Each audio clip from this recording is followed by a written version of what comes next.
Hey, what's up guys? Welcome back to the channel. We're on our way over to Brad's house, owner of Bikers Have Rights, one of the sponsors on Cycle Fanatix channel. And we are going to check out his, I believe, 17 or 18 motorcycle collection at his house. And we're also going to be doing an interview with him. So basically he could explain to you what his services are and his tremendous value to the motorcycle community. So stay tuned. He's got a bunch of awesome motorcycles. He's got his one really special 2000, I believe, 21, and he's got, like I said, 16 or 17 other bikes. So I can't wait to get there, hang out with him for a little bit, and check out his awesome motorcycles. All right, guys, we're here at Brad's house. We're gonna set up. It was about a 2-hour drive over here. I'm from northern New Jersey, probably about 8 miles from Manhattan, from New York City. Brad is in the Philadelphia suburb area, so we're here at his house now.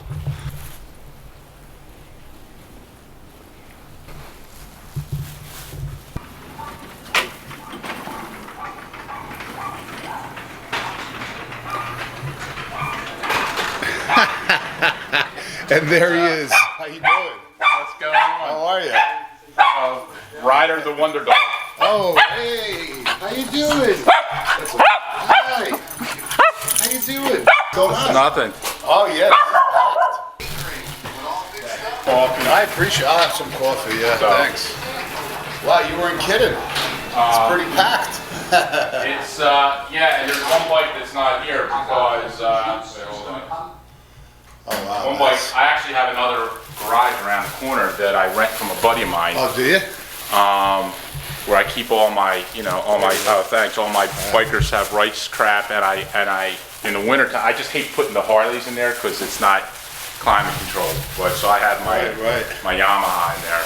Got a nice lift. Wow, that's the lift you were talking about. Nice. Yeah.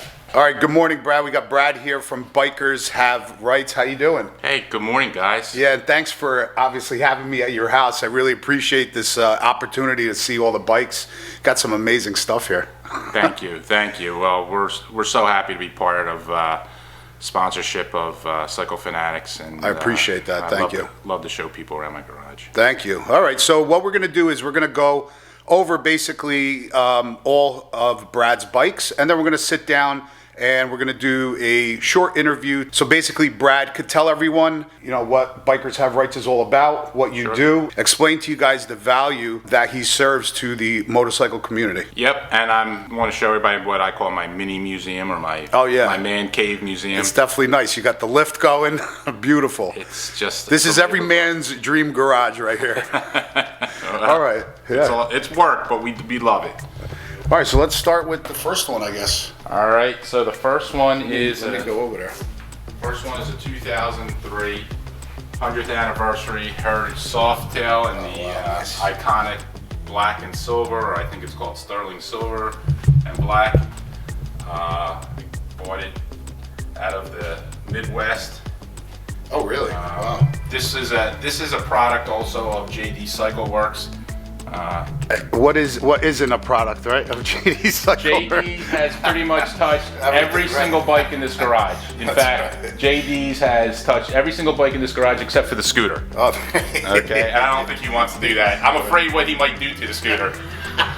Twin turbo. Yeah, burn the tires off it.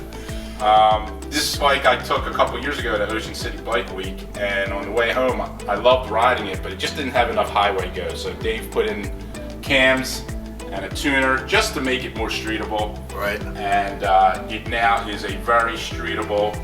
It's not a race bike, but it moves nice. It moves nice, and if you have two people on it, it really rides well, and it's just a beautiful bike and gets a lot of compliments. Nice. Really clean. So all of them are. I had actually one of these back in 2003 when it first came out, and I had been in a car accident and really wasn't riding for a while. I hurt my back, so I sold it, and that was really sorry. That was the one bike I was really sorry I sold. So about 5 years ago, I found this one online. It had about 3,000 miles on it. No Cholo build on this? No? Nah, I'm the weird guy, John. I'm the guy who takes the bikes and puts them back to stock. You know, everybody else customizes their Gotcha. bike except for the bagger. Gotcha, I take gotcha. them. I take the old stuff and I put them back to stock. Gotcha. The way they came out of the showroom. Well, it doesn't look like you have anything here that's stock. Well, kind of, yeah, kind of no, but we can talk about each one. But yeah, this bike is a lot of fun, very Really sweet, comfortable. yeah. Definitely one of my go-to bikes. I think this might be the one I put the most mileage on since Oh, wow. I've had it. So yeah, Very sweet. It's And 100 year. That's what's nice. yeah. Well, that's the one thing. It's never going to go out of style. If you Right. notice, every single one of my bikes, except for the two new ones that I'm waiting on tags for, has a vanity license plate. Everything I own. Gotcha. So this one says CN, which is 100 in Spanish. Oh, right. So that's that bike. Sweet. So what do we have here? Another beautiful bike. This is an 07 Cvo Springer Oh, no kidding. Wow. in, I believe it's called Amarillo Gold. I bought it because there's only 398 in the United States in this color. And this is original Ever made. paint, right? Original paint. Everything on this bike is stock except for the air cleaner intake, which was actually stock when they made them in 08 and 09. 110 motor. The 110 motor, and this is bone stock too, but I beat the pants off of my buddy who has a bike with a real hot motor. This bike really moves. Wow. And I love the color. This was bought from a guy out of Ohio who had it in his collection, and I bought it. I was looking around for a while for one of them. Yeah, beautiful paint. Wow. Yeah, again, bone stock. And what year again? This is a 2007. 2007. Yeah, there's only 398 in this color. Oh, wow. So everything I buy or have, for the most part, is something that was either made in small Limit, quantity. in limit, right, yeah. right. There's you know, like I said, there's a little bit of a story behind everything. This bike Yeah, goes we know without. this bike. Yeah, this bike goes without saying. Yeah, payback. Yeah, and that's well, So this one's Forza, which is Forza, speed yeah. and strength in Italian. All right. This is the bike. This is the 19, right? That's a 21. 21, sorry. 21 Road Glide This, that has basically everything done to it. everything, and this is the one that Dave at JD's woke up and really, I can't wait to get it down to Daytona and really get it out. I have not really. Well, been we'll see you there, definitely. Absolutely. Oh yeah, we'll be doing some video in Daytona. Absolutely, For absolutely. We'll do some riding. sure. Yeah, I've been going to Daytona since 1999. So, Nice. but this one I can't wait to get it down there and get it out and see really. Arlen Ness wheels. Arlen Ness Y-spoke wheels. Wow. Um, You got Red Buffini, yeah, the red floorboards, basically everything, hand controls, Kraus, right? Kraus risers and bars. risers and Speedo house. Yeah, that is beautiful. Arlen Ness mirrors, Olin's shocks, electric lighting, front and rear lighting, paint by Kenny Mondello. In Stage Willowgrove. 2? Stage 2? Well, it's a 124. Oh, 124. It's a Big 120 boy kit. It's Okay. a 124 kit with Daytona cylinders, CP Carrillo pistons, S&S valve springs, big oil pump, fueling 521 cam, and then Dave took it and put in a bigger throttle body, bigger injectors, and put in the Nice. Techno Research Yeah. software. Yeah. Vance and Hines Pro Pipe. Yeah, the Vance and Sound amazing. it really does, and really runs well. It's got Oh, yeah. Ness lower legs. Very nice. GP, triple tree, and forks inserts. And then we took the stereo and jacked that up a little bit. We have Hertz speakers and Hertz. The Hertz stuff is pretty good. It is, right? and, Yeah. and it's reasonable, and the reason why I went with the Hertz is because it's waterproof. Oh, nice. As opposed to, I was originally going to go with Diamond Audio, but Diamond Audio is not waterproof. The Hertz stuff is waterproof, and Gotcha. then there's a Rockford amp inside with Apple CarPlay and all that. So Nice. Clockworks, windscreen, Yep. fly racing. Beautiful components. I wish you guys were here to see this, how nice and clean this is all put together. Like all the wires hidden, just Yeah, everything it was really my done buddy nicely. Jeff who built it really did an outstanding job on it. It's got Hoffman designs, front and rear carbon fiber fender with a carbon fiber. Oh, it does. Wow. Nice. Yeah, little para. So if you beat me in a race, that's why. Much lighter. I don't think I'm beating you based on your numbers. Well, you're definitely lighter. That front fender and rear fender is heavy. Yeah. I might be lighter. And the wheels are probably lighter too. Beautiful wheels, though. Yeah. That's a 21-inch front? That's a 21-inch front. We went single-sided, 6-piston caliper. Yeah, sweet. Probably not the smartest thing to do, but looks good. Nah, it looks awesome. You know, Awesome. I'll stay with you. You'll beat me probably in the end. But it's all about the operator too and how you stay on the throttle. Absolutely. All right. So these two bikes here are pretty much a pair. Oh yeah, The really? reason why I say they're a pair is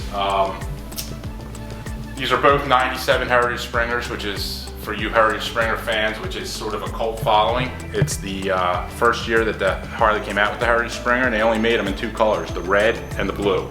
Oh, no kidding. So I had the red first, and then I always said I wanted the pair, so actually this is what I call the COVID bike. Right after everything shut down, there was a guy up in Staten Island who had this bike in a warehouse since new. Bought it at Brooklyn Harley in 1997. Bike had 2,900 original miles on it. Wow. And I went up there and I bought it. It was filthy. It was sitting in a warehouse for about 15 years. Took it directly from Staten Island to JD Cycle.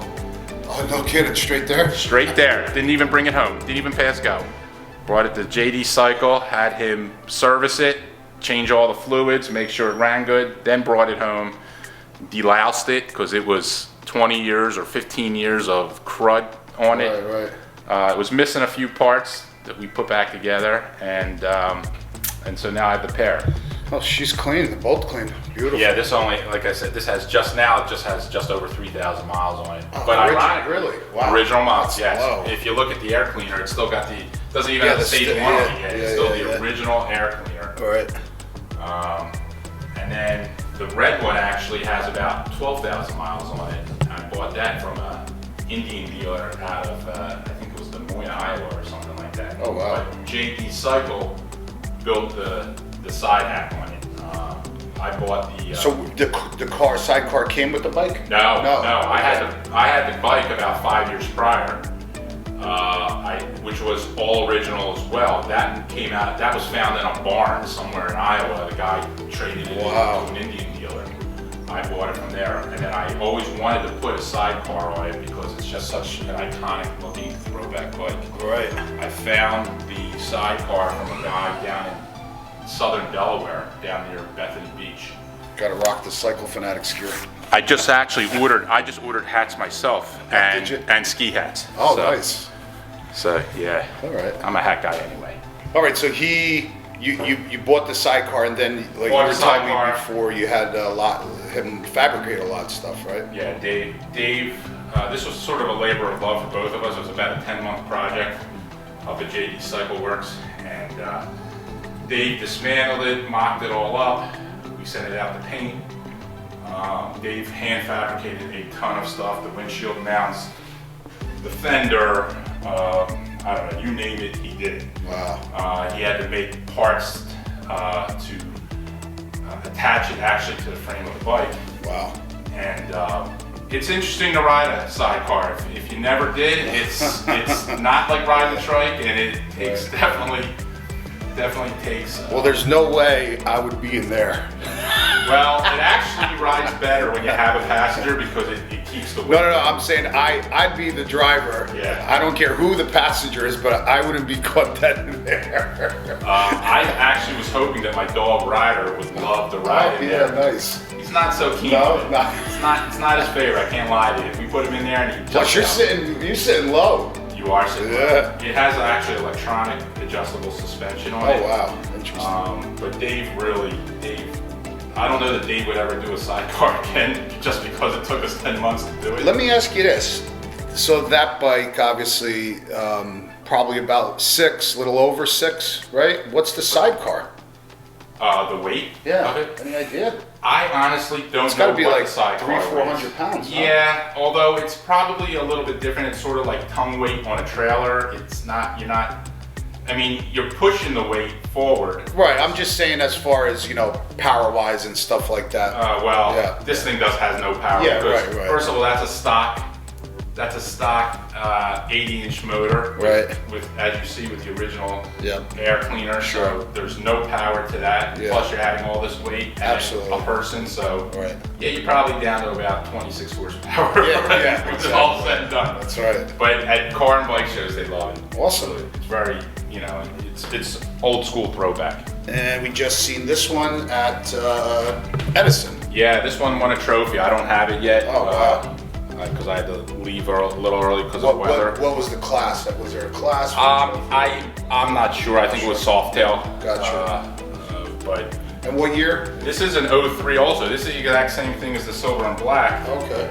But the reason I bought this is because this has an original Harley limited edition paint set. If you see, it's number 82 out of 150. Oh, cool. Yes. So now this is almost done. Just ordered a bunch of stuff with more of the Willie G skull theme, points cover, derby cover for the other side. Waiting for that stuff to come. Very sweet. This bike was a mess. It was all corroded and. Oh really? When we got it, yeah, I should show you some pictures, but we cleaned it up. And the thing I'm proud of on this bike is that everything that you see on this bike right now was bought either at a swap meet or on eBay or Facebook Marketplace. Oh wow! So there was nothing brand new put on this bike since I bought it, other than the tires and the oil change. Well, parts look brand new. Yeah, well, I fancy myself as a master detailer also. Yeah, nice leather bags. Yeah, Beautiful. we sent those out and had the plastic inserts put in them. Oh, okay. They were beat up and smashed in, and we sent those out to Wisconsin and had the plastic liners and inserts put in, which gives them their shape back. Right. And they're riveted in, and now they look nearly new. Beautiful. This is our newest bike here. So this is the newest one. So what do we? Newest, oldest. What do we have here?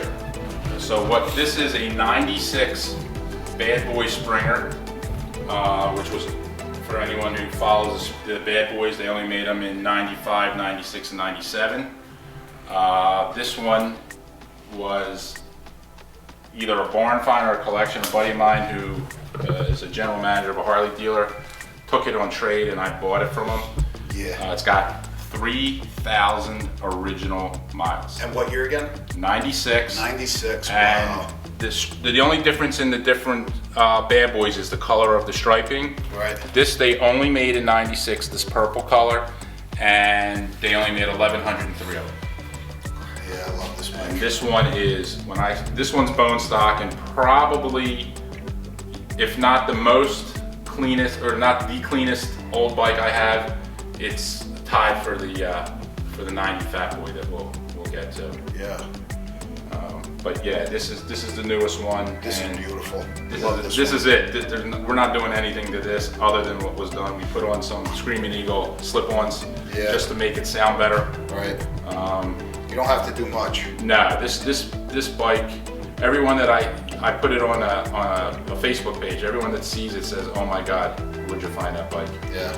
It is just as, this is like almost iconic Harley Davidson right here. This is it. This is 97, and this is back when there was a year waiting list for bikes. Wow. Oh, that's right. You had to put your name on the waiting list. Yep. Not like today. No, Just show up. not like today, but back then, for any bike you wanted, pretty much, it was about a year waiting list, unless it was something on the floor. I put on new tires because I ride everything that I own. I don't care how pristine or old it is, I ride them. So I did put new tires on. It's healthy for the motor, it's healthy for the bike. Correct. Absolutely. But I do have the original tires. When I bought it and I was literally rolling it out of the dealership, I said, the tires look a little worn. They said, oh, well, that's because they're 20-something years old. Right. I said, well, that's not good. We need to put on new tires so I can ride. They were probably dry rotted or something. Believe it or not, they were not dry rotted, but I wouldn't take a chance of riding the bike. No. So, but I have them. I kept them, and they're in our other warehouse. But look at his front end. that wheel actually is the original wheel, and the reason it looks brand new is because when the previous owner bought it, he took the wheel off right away and put on a Thunderstar wheel. So that this wheel, although it's original, has never actually been on the bike. In fact, look at the spokes. Yeah. You know, it's Curious, what is the value, if you want to mention? What is the value on something like this? somewhere between 15 and 20,000. Wow. You know, and like I said, this is really. And the paint job, I love it. Yeah, this is about as new and as fresh as they come. Very nice. We're waiting on registration on this so we can get a vanity tag on this. Gotcha.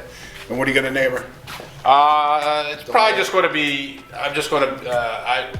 In Pennsylvania, you can only have 5 characters, so I forget what I picked or what I looked up. We'll see you next time. Yeah, listen, that'll be a surprise. I don't know. It'll be a surprise to me too. Yeah.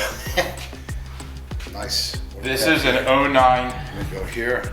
This is a 2009 Crossbone Springer. For some reason, I have an affinity to Softails and an affinity to Springer fronts. Springers. Yes, yeah. These they only Because made, it's so like old and nostalgic looking, yet the bike is newer, but yet it looks older. You know. And that was the theme of it. It was supposed to look like a 50s bobber style. This bike I bought from a guy I knew up in Tom's River area, which I actually met him because I bought the 90 Fat Boy from him, which we'll see in a minute. They only made this bike in 08, 09, and I think 2010. Only 1 year, I believe, they made it with the Willie G skull and crossbones painted on the oil tank. Oh, so that's from factory. Yeah, that's from factory. This is a bone stock bike with the exception of S&S slip-ons. Right. It's the stock. And the seat came that way? Seat is stock. This is how the bike would come out of the showroom, except for the sissy bar, which it is a Harley sissy bar. It's just, you know, it's just an accessory. This, I will tell you, is the most comfortable Harley Davidson. You got to come back in the spring and ride it, because between the Springer front end and the spring seat, right. It's like sitting on a waterbed. Wow. For those of you who remember waterbeds. Wow. You could ride this bike 500 miles and never even get off it. No, I mean, stop for gas, but other than that. Right. And the bike goes pretty good too. It's just got a stage 1 kit in it. Nothing else in that. This is another bike that as soon as I got it, went right to JD's. JD's serviced it. We take them all to JD's, make sure everything's serviced, everything is the way it should be. Right.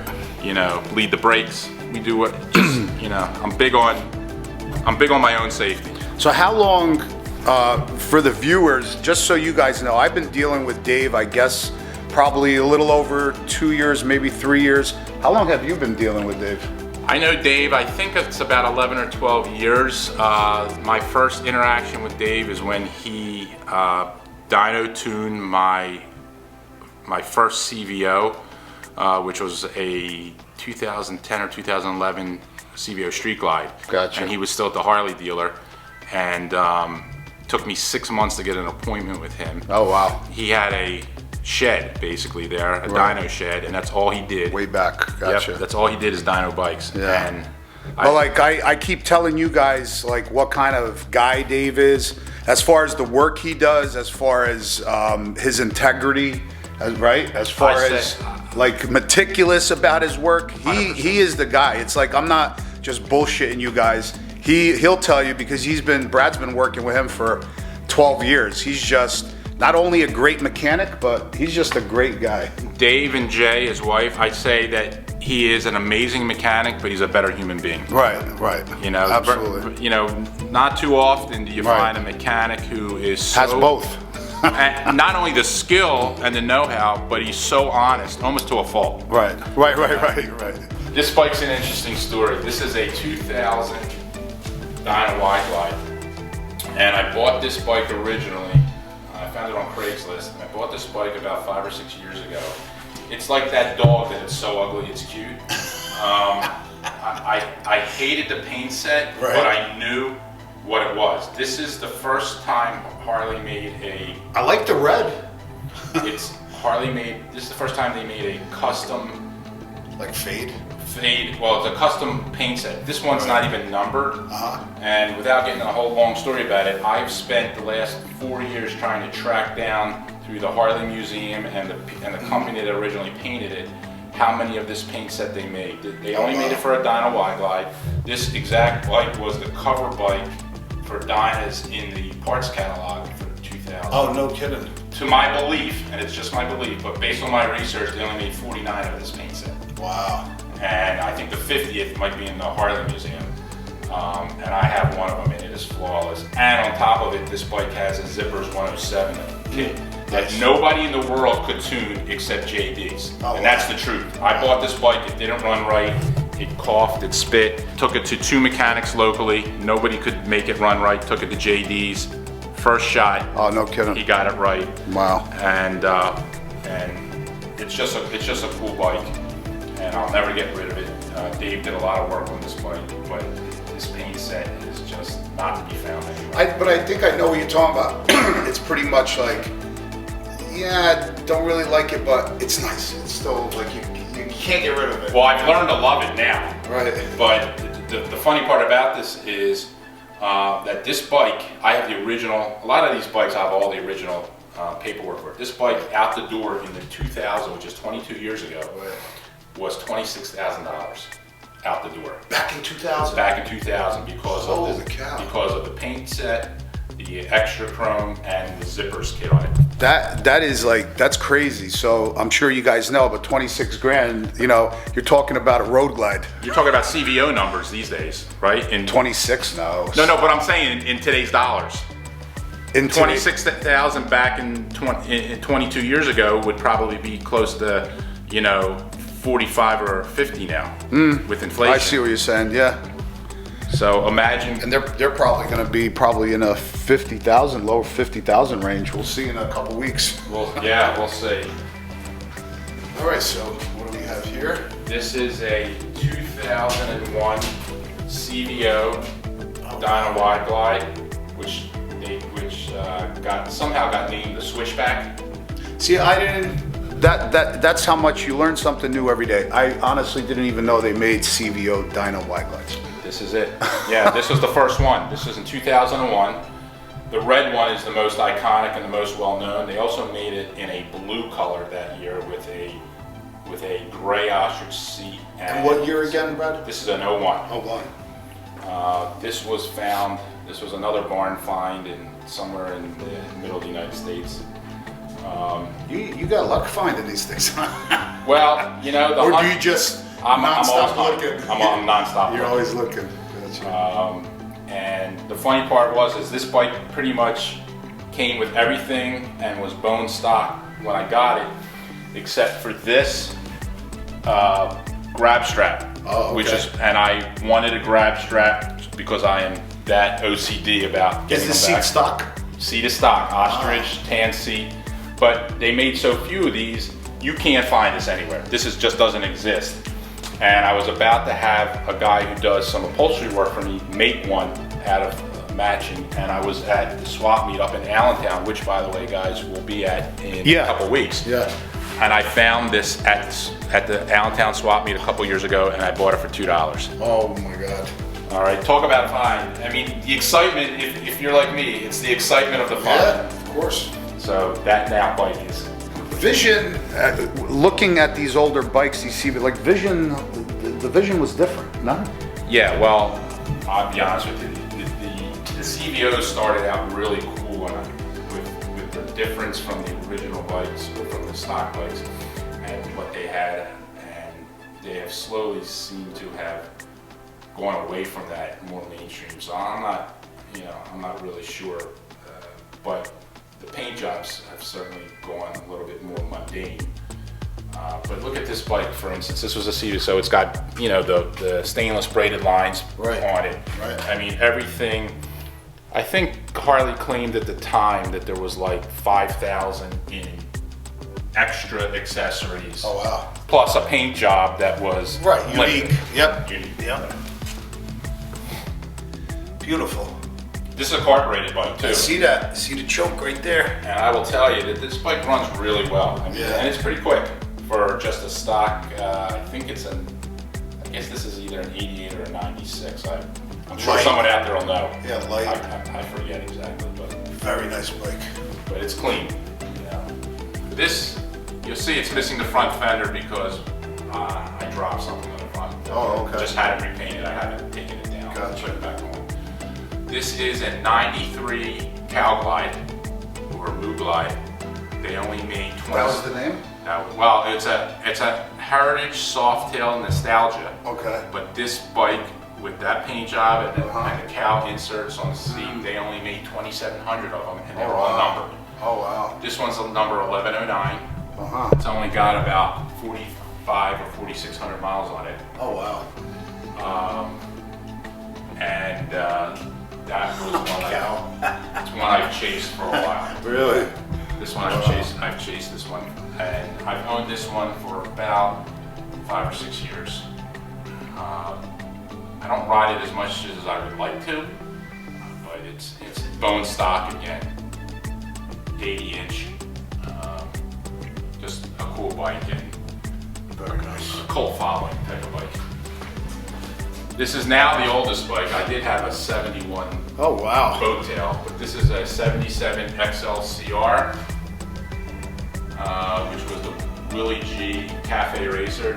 Oh wow. Harley built this to try and compete with the Japanese bikes at the time. CR1000. Holy cow. This bike has about 8,000 original miles on it. Bought it from a collector out in Harrisburg. And I ride it. Yeah. Love it. Dave has worked on this bike because being it's old, it's has. What kind of motor? This is a shovel head. This is my only shovel head. Yeah, so this is an 80-inch shovel head.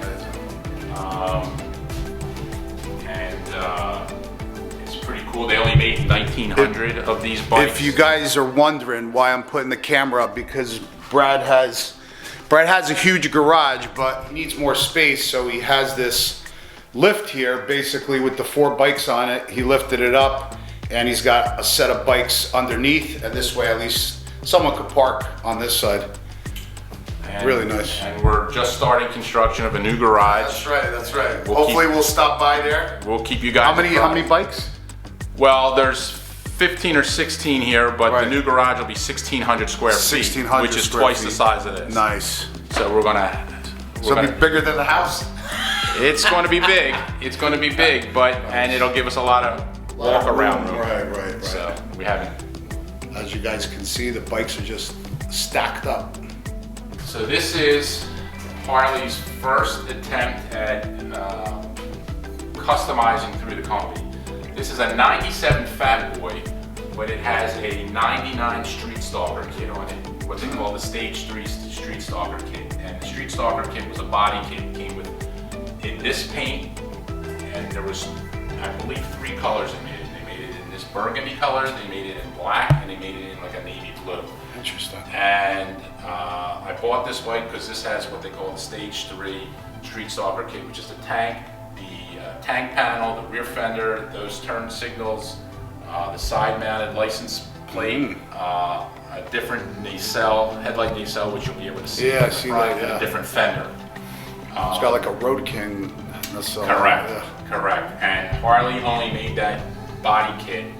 They made the parts for a while, but it came out in '99. And Harley actually ran a contest with dealers because, from my understanding, it wasn't really selling. So they did a contest with dealers for dealerships to build one of their own and put it on the showroom floor to try and get people to buy the parts. This was built, I don't know what dealership. I've tried to, not only when I buy bikes, I try to go back and try to find the history behind them. A lot of them I've been able to. This one I got a little bit of the history, but in any event, I bought this because I always wanted the Street Stalker kit. It's got the the Thunderstar wheels on it, and somewhere along the line, someone broke this motor open. So we think it's got a hot motor.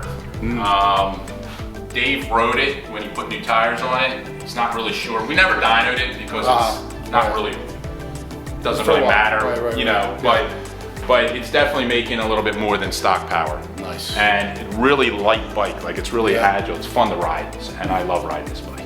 This bike I'll never sell. Gotcha. The bike actually came from Seattle, Washington. Oh, wow. All right, and the last one? So that's why the license plate says stalk. Yeah, stalk. So it's a little creepy, but it's a street stalker. B29. Nice. The last one is probably the gem of the whole collection. Really? Out of all the bikes, this is your favorite or just... This bike is probably the most sought after collectible because it is a 1990 Fat Boy, otherwise known as the Gray Ghost. It's the first year that Harley made the Fat Boy. They only made 4,400 in some of these. This bike, I will tell you, is near museum quality, if not museum quality. And what year? This is a 1990 Fat Boy. Wow. This actually came, the original owner was a guy from North Jersey. Oh yeah? Way up in northwest New Jersey. A guy I knew from Tom's River bought it and flipped it to me, and ever since has been trying to buy it back. Sorry if you ever sold it.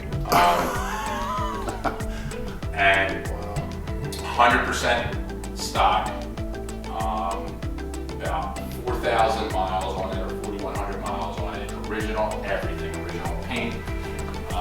Not original tires, but that's fine. But everything, and in literally pristine. If you look at, the first thing to look at on any old Harley is the bottoms of the forks. Right, yeah, of course. That's what usually gets pitted or, absolutely. or you know, disintegrates first. Wow. I have it up there. I have the handlebars tilted down so it doesn't hit the garage door. And I ride that bike. But that bike is probably the most sought after bike. You can't really find them and restore them very well because in parts, anything that's yellow on that is not made anymore. Can't get it. Can't get it, and you can't even really have it made because of different nuances and specifics about it. So that's probably, if you brought in like a real Harley guy in here, he'd probably tell you that that's the most sought after bike, and then maybe then the Bad Boy. Then this one. Wow, what a collection! Beautiful. So that's. And this is the Beast right here. Yeah, that's my Vino 125 that I've had for 10 years and has like 2,100 miles on it. That's my Shore Runner. I brought it home for the winter to clean it up, but I keep that down at the Jersey Shore, and I'll tell you, dollar for dollar, that's probably the most fun of any bike in here. I was gonna say. I think I paid $1,000 for this thing, and if the battery dies, you just kickstart it, and it gets 95 miles to the gallon. Oh wow! And it goes about 45 with the wind to your back. And I will tell you that if you never had a scooter like this, I highly suggest getting one because they are a blast. And then the only other bike that's not here, which is my other warehouse, for those of you who like to know that I diversify, and I've owned every kind of bike out there, is my '07 Yamaha FZ1, which is a good sport tour bike. Yeah. I take it out west usually once a year. Last summer we went to Colorado. Wow. All my Harley guys, we all own one sport bike. Yeah. For when we really want to eat up the curves. Get on it. Yeah, we did 1,000 miles last summer out in Colorado. Sweet. This summer we'll be on the California coast. Awesome. So yeah. Well, beautiful collection, Brad. Thank you. Beautiful, absolutely beautiful. I'm sure the viewers are gonna love watching this video because you got really a bunch of beautiful bikes here. Oh, and this one is this trophy you just got for the Road Glide, right? Yeah. In Atlantic City. Sweet.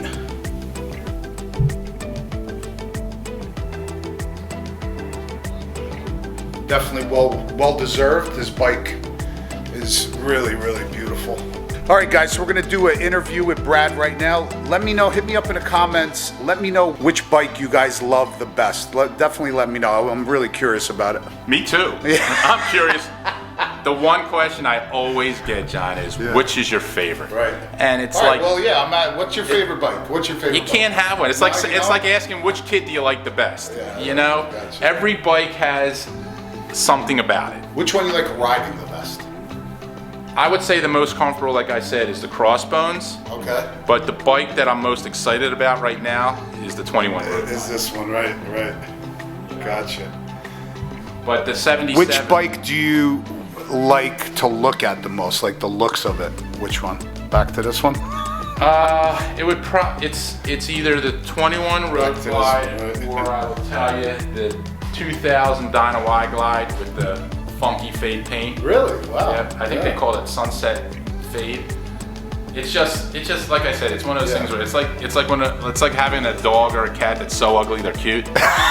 Gotcha. You know, that's what that bike is. Right. All right, so again, this is Brad from Bikers Have Rights. He's going to go over basically what his law firm does, what Bikers Have Rights does. So I've been a personal injury lawyer. I practice in Pennsylvania and New Jersey for 30 years. I became a lawyer in 1992. I'm starting my 31st year. I've only done personal injury work my whole career, which is helping people that have been injured in some kind of accident through the fault of somebody else, whether it be a motorcycle accident, a car accident, a slip and fall, a work accident, a defective product, medical malpractice. I mean, you name it, we do it. But that's all we do. That's where we, you know, I mean, of course, if you get a ticket riding that fast road glide, riding Silverback at 110, That's you why I can told call you. me. That's why I told you guys. And don't It's not worry, only- he will. He It's will. not only personal injury. It's if you ever get that speeding ticket, you give Brad a call. Now, if you murder somebody, don't call me.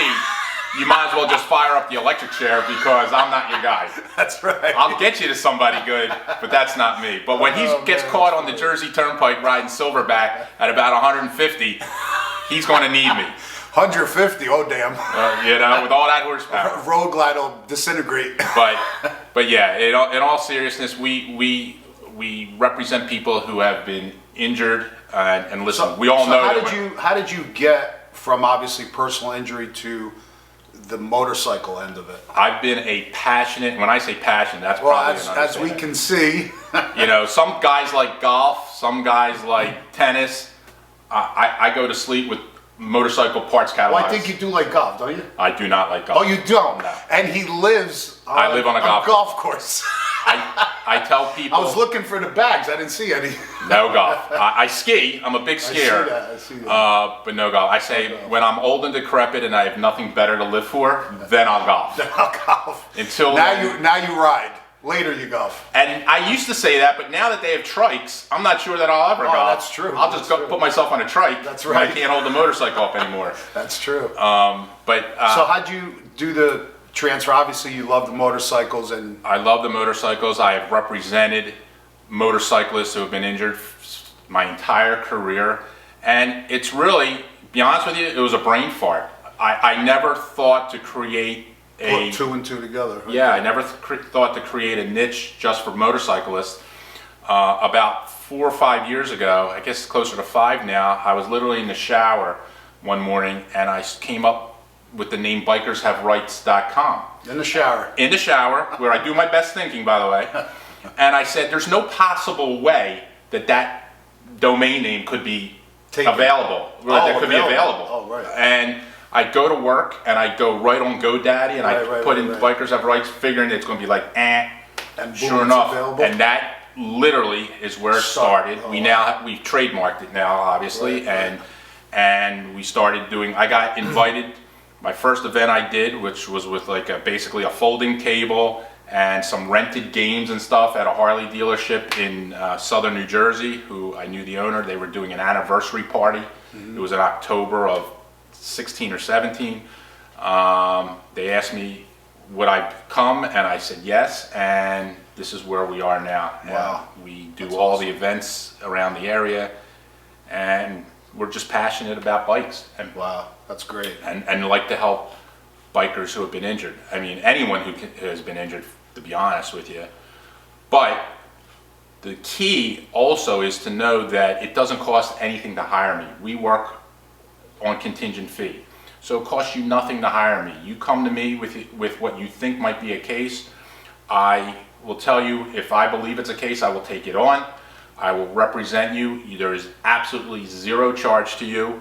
If I recover money for you, I get a percentage, so it's contingent fee. Right. So, you know, because I'm sure a lot of people are probably worried if something happens to them on a motorcycle, like how am I going to afford this? But you don't. They basically pay. Once you win, if you win the case, you take a percentage. I take a percentage. So it costs you zero out of your pocket. You don't need to have any money to be represented, and that's how we work it. But what I've also found over the years, and you and I have talked about this now half a dozen times, is that the sad part is that by the time people come to me for an accident, it's sometimes too late because they don't have the right insurance, and the people who hit them have no insurance. Unfortunately, folks, the fact of life is that, especially in these times when money's difficult, it's pandemic times, a lot of people aren't working, there are more uninsured drivers out there than ever. And if you don't have the right coverages on your insurance to protect yourself, and the person who hit you doesn't either have enough or no insurance, you're screwed.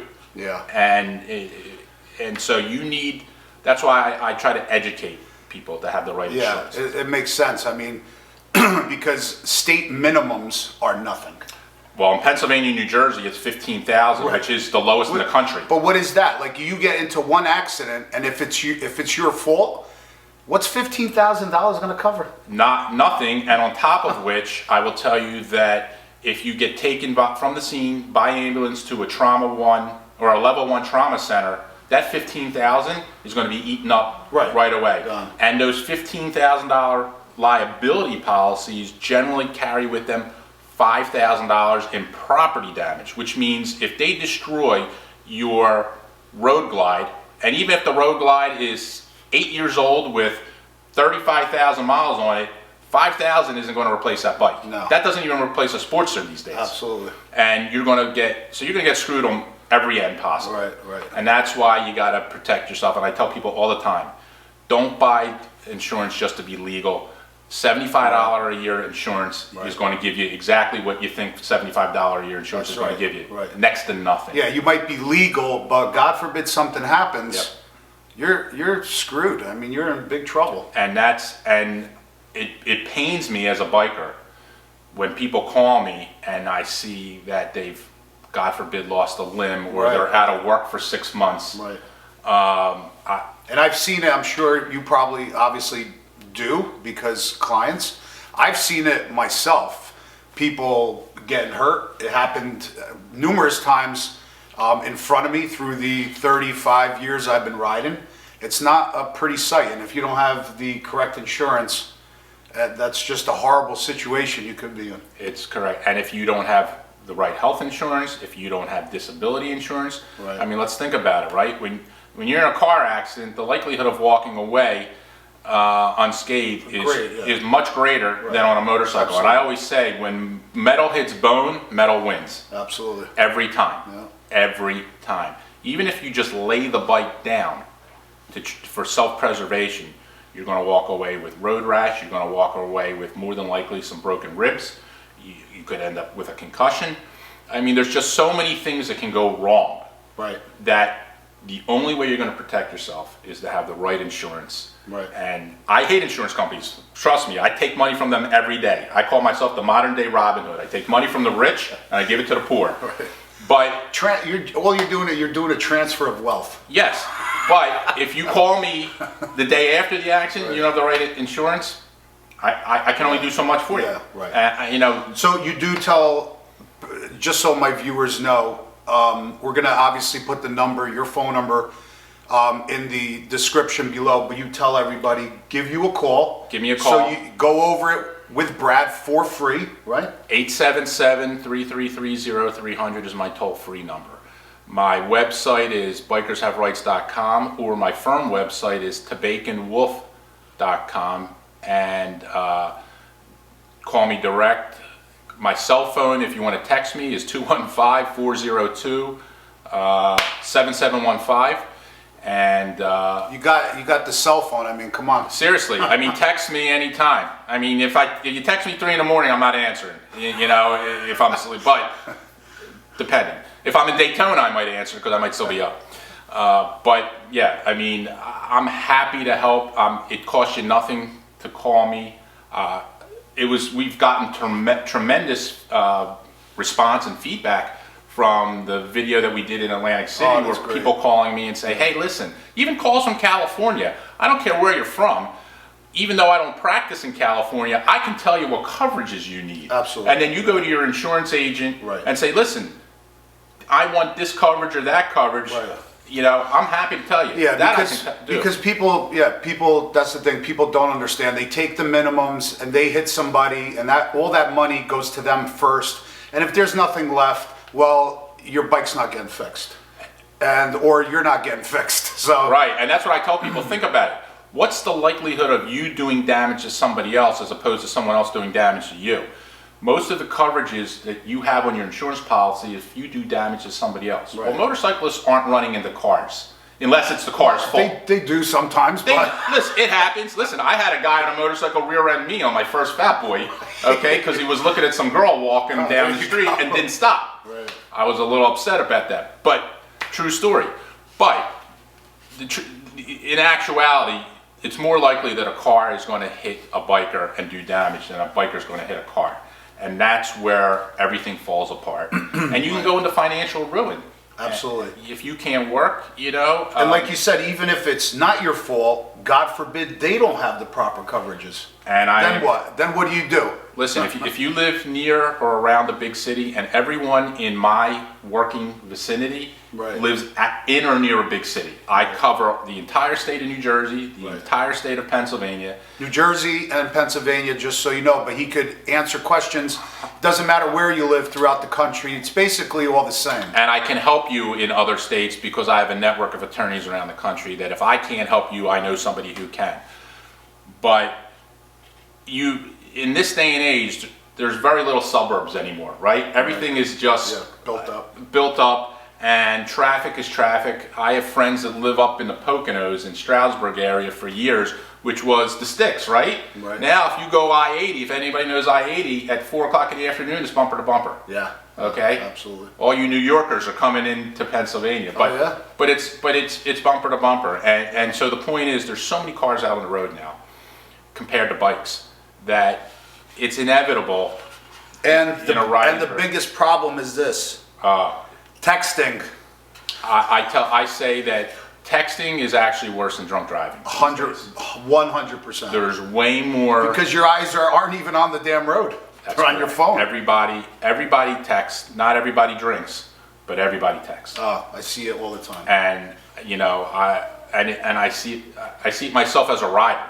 Absolutely. As a rider. Yeah. And you know, my it's scary. sense is, it's really scary. Yeah. You know, it's very scary. But just the sheer volume of cars out there, when you live in or near a metropolitan area, okay, I don't care if it's on the East Coast, the West Coast, or somewhere in between, when you live in a metro, the sheer volume of cars versus, and that's why I honestly believe that loud pipes save lives. 100%. I believe I'm the same way. I also threw on like a whole bunch of lights on my bike because when we were riding back home from an event, one of my boys in the back said, "John, I only had the one tail light. It was hard to see." Yeah. So I don't want a car, like that was one of my boys behind me, but what about a car behind you?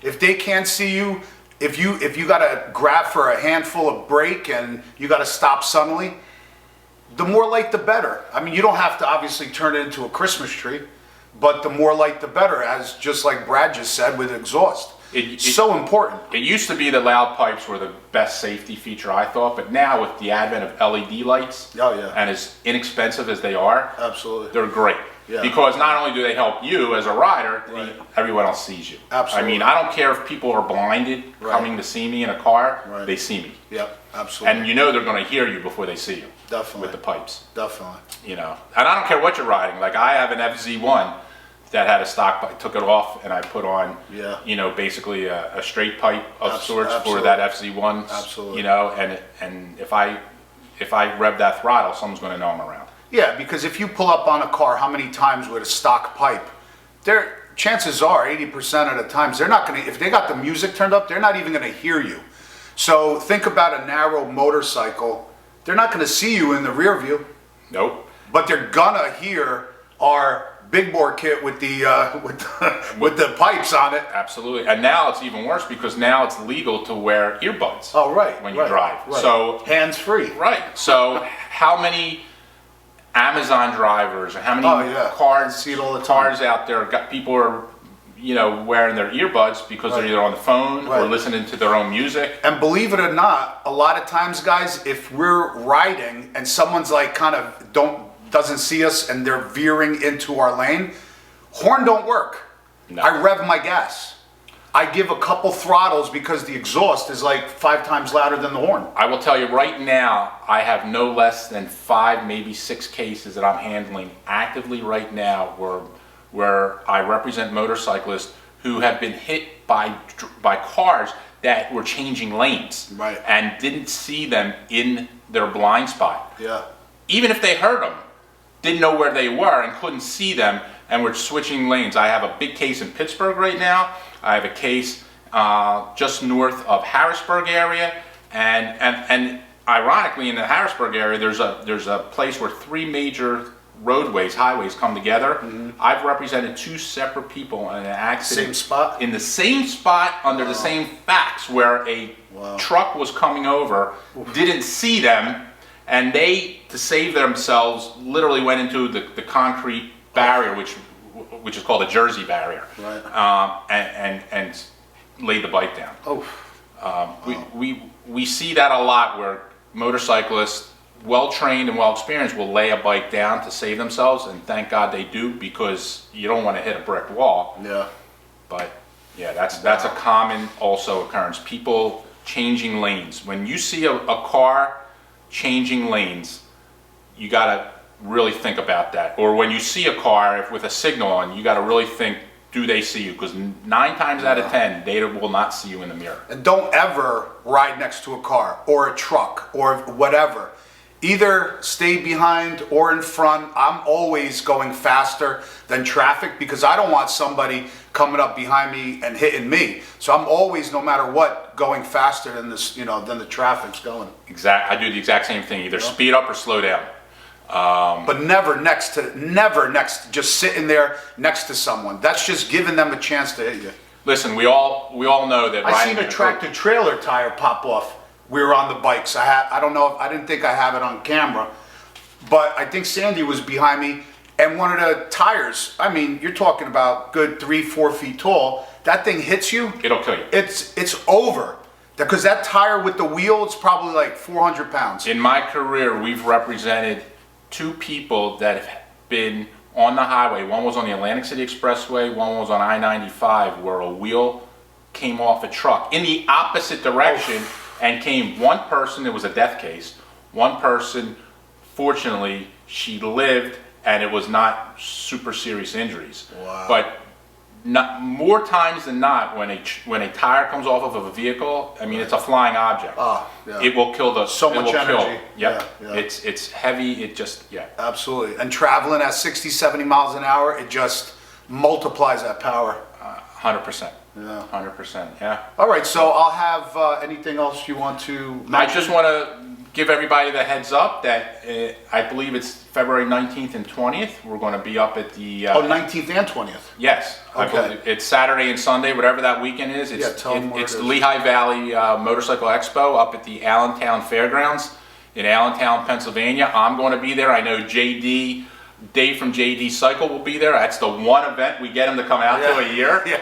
Because we actually get him to shut down the shop for a Saturday, which is almost unheard of. That's true. And he comes out and he's happy to talk to you about all your, big board jobs. And I have something going on those couple days. I'm going to try to meet you out there on the 20th. That'll be great. Hopefully I can do that. I will definitely be there. If any buddy wants to come by, talk to Brad, talk to Dave, I'll introduce you guys. Come say hi to me. That would be absolutely awesome. For you racing fans, they actually do an indoor flat track race there. Oh, wow. Which is really cool. And even if you're not a flat track racing fan, because I can't lie, I'm not really a flat track racing fan, but they have racers that are like 7 years old. It's the cutest thing you ever saw. Awesome. And they have girls and boys, and they ride these little. But they probably rock it.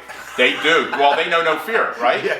So they're going around the track indoors. You know, it's a lot of fun. So it's a motorcycle expo. It's a motorcycle expo. I know they have a dealership there who brings new bikes. It's a swap meet. There's vendors. There's food. There's drink. There's everything. There's actually also the Allentown Fairgrounds has a huge farmers market right next door. Wow. So, I mean, you can come out and easily make a day of it. Nice. Talk to us. We're there. We're always giving away all our free stuff, and we got new stuff that's coming. I hope. Oh, there you go. Supply chain. Free's always good. Free.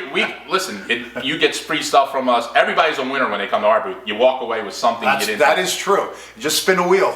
And that's true. And we have new stuff, and God willing, supply chain doesn't hold us up. We will have brand new swag stuff. I'm not going to tell you what it is because I want it to be a little bit of a surprise.